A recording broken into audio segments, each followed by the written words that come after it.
Ever seen a spider robot in action? Well, in this series we are crafting our very own. Using materials that are easy to find, we are crafting a DIY spider robot. And I'm inviting you to join me on this adventure. Now, a small confession. I'm learning as I go. Some challenges still puzzle me. And the beauty of this series is that we'll tackle them together, step by step. If you are new here, I suggest starting from the beginning to get a full experience. Throughout this series, I'll break down each part of the project, ensuring you can follow along with ease and maybe even kickstart your own robotic creation. I aim to keep these sessions short and to the point. However, if anything feels a bit rushed or unclear, don't worry, I've provided supplementary documentation and Jupyter notebooks to help reinforce and expand on what I cover. Remember, it's about the journey and understanding, not the pace. For those interested in the tools, you'll find all the details in the description below. Join me and let's embark on this exciting DIY voyage together. Before we start, don't forget to check out my other tutorials in this series for a rounded understanding of the project. Each tutorial is crafted to build your skills, step by step. Find the complete series in the description below. Today we will talk about tools, hardware components, and 3D parts needed to complete your own spider robot project. The inception of this project can be traced back to a YouTube video from the Make Your Own Pet series. This particular venture piqued my interest as an engaging and educational pastime during the long days of COVID-19 quarantines. To put it in short, the idea is to use a smartphone as the main controller for your hobby project. If you have questions or would like to become part of a community interested in similar projects, I recommend joining their Discord or exploring their GitHub and YouTube channels. I am not affiliated with any of the companies that manufacture the components used in this project. The links provided are not affiliate links and are included solely for informational purposes. The information is based on my personal experience and is intended for educational use. I strongly recommend conducting your own research and consulting various sources before making any purchasing decisions or implementing these components into your projects. The repository with the most up-to-date 3D parts and other designs can be found in the description. I leveraged Fusion 360 to design custom components for my spider robot, even without extensive CAD experience. I opted for PLA filament, which offers a good blend of strength, safety, and affordability. I decided not to use the official Make Your Pet 3D parts. Instead, I discovered that one of the Discord server users, named Amelendez8, was working on his own design. Since this design was very modular, he shared the source files, the license was permissive, and I liked the techie look and feel. I decided to adjust the design to meet my needs. The design process was iterative and took considerable time. Initially, I designed a separate enclosure for the Raspberry Pi and Servo controller. However, this initial design was visually and functionally disjointed from the overall aesthetic and architecture of the robot. Realizing the limitations, I opted for a more integrated approach by designing a larger spider robot carapace. This new design was superior for several reasons. Firstly, it provided a unified, streamlined look that harmonized with the other modular components. Secondly, the carapace could accommodate and neatly conceal all the electronics, eliminating the clutter of exposed wires and creating a cleaner, more professional appearance. Lastly, this unified housing simplified the assembly process, making it easier to access components for future upgrades or maintenance. I initially made the mistake of placing the Raspberry Pi at the bottom, with the servo controller suspended above it. This configuration made it challenging to open the carapace without detaching all the servo cables. To rectify this, I later repositioned the Raspberry Pi on the roof of the body while keeping the servo controller attached to the floor. The carapace also underwent several minor modifications to optimize the available internal space. Next, I decided to replace the bolt-like joint design with one that utilizes bearings. This required reworking every joint in the legs. Since I started with a quadruped robot, balancing it during walking was a significant challenge. After some tests, I discovered that the robot could benefit from a larger range of movement. To achieve this, I needed to extend the length of the leg's tibia. Finally, I made some holes in the body to accommodate the on-off switch, some LCD screens, and the cooling fan. The repository with the most up-to-date design can be found in the description. When building a spider robot, the type of servo motor you choose is paramount. Coreless, high-speed, high-torque servo motors with a rating of 35 kg+ are recommended for this project. However, brushless motors with positional feedback provide greater accuracy and longevity, though they come with a hefty price tag. When selecting a servo motor for your project, it's crucial to consider the range of motion you'll need. Servo motors commonly come in ranges like 180 degrees or 270 degrees.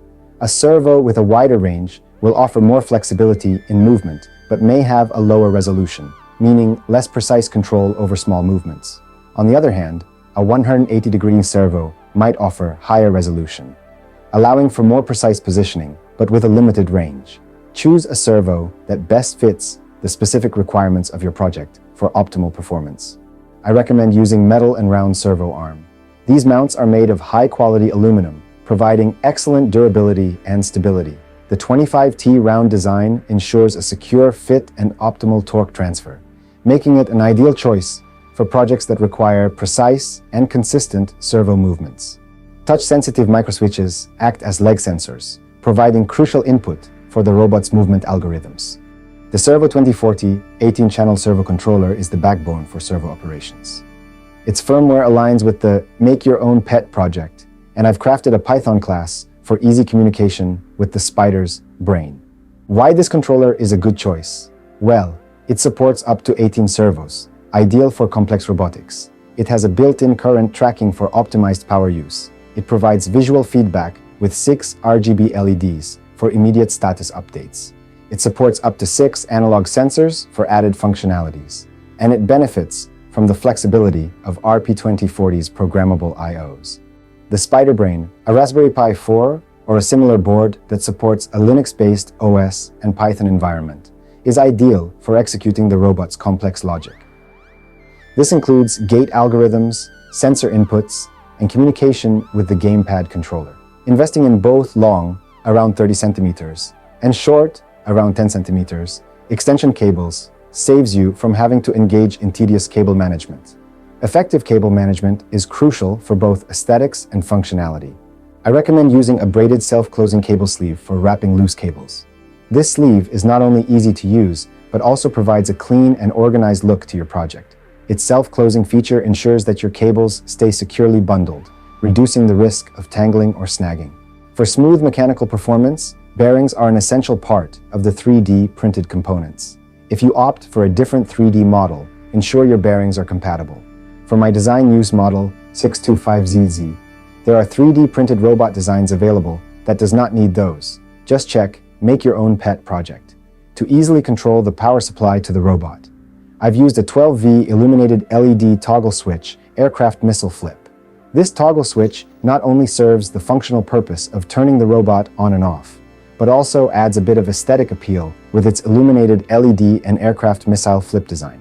The Z2S LiPo battery is an excellent fit for this project, easily fitting into the robot's battery compartment. I decided to solder an XT30 plug for compatibility with the rest of my build. Choosing the correct wires is essential for both the functionality and safety of your project. For signal wires, I highly recommend using 2224 AWG, as these gauges are generally suitable for low current signal transmission. For power wires, 1416 AWG is the go-to choice to ensure they can handle the current without overheating.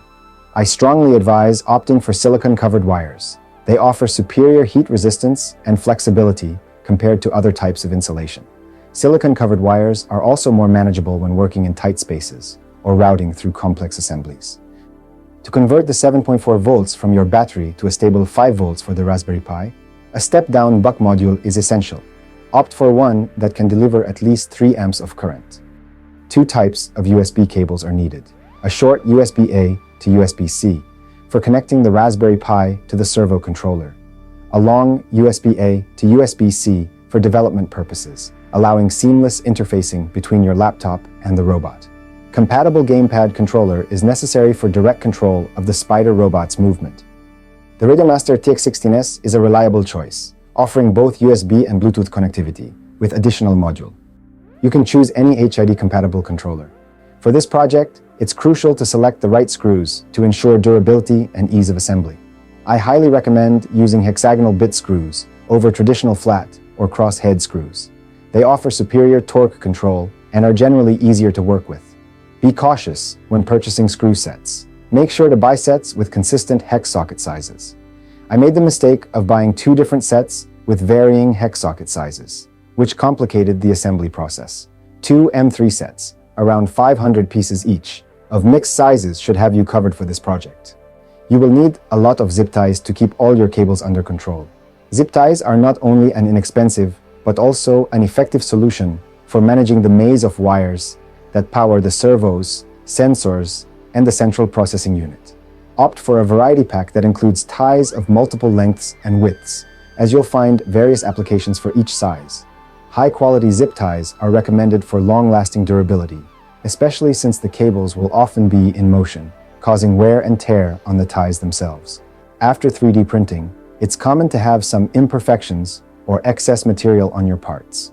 A scalpel knife is an excellent tool for cleaning up these minor flaws. It allows for precise cuts and can easily remove brims, supports, or any other unwanted material, leaving you with a cleaner, more professional-looking component. A USB-powered soldering iron is portable and can be used in field adjustments. Additionally, a soldering third arm can be incredibly helpful for holding components in place while you work. And a soldering cleaner is essential for maintaining the tip of your soldering iron, thereby ensuring more precise and effective soldering. Mini cordless, precision electric screwdriver. Given the hundreds of screws you'll be working with, this tool is indispensable. Digital servo tester. This is crucial for calibrating and testing your servo motors. It's highly advisable to use a multimeter during the setup and testing phases. A multimeter will allow you to accurately measure voltage, current, and resistance, ensuring that all components, including the servo controller or Raspberry, are operating within their specified ranges. This is crucial for both the safety and the successful execution of your project. By following this guide, you'll have a comprehensive understanding of the hardware, electronics, and additional supplies needed to build your own spider robot.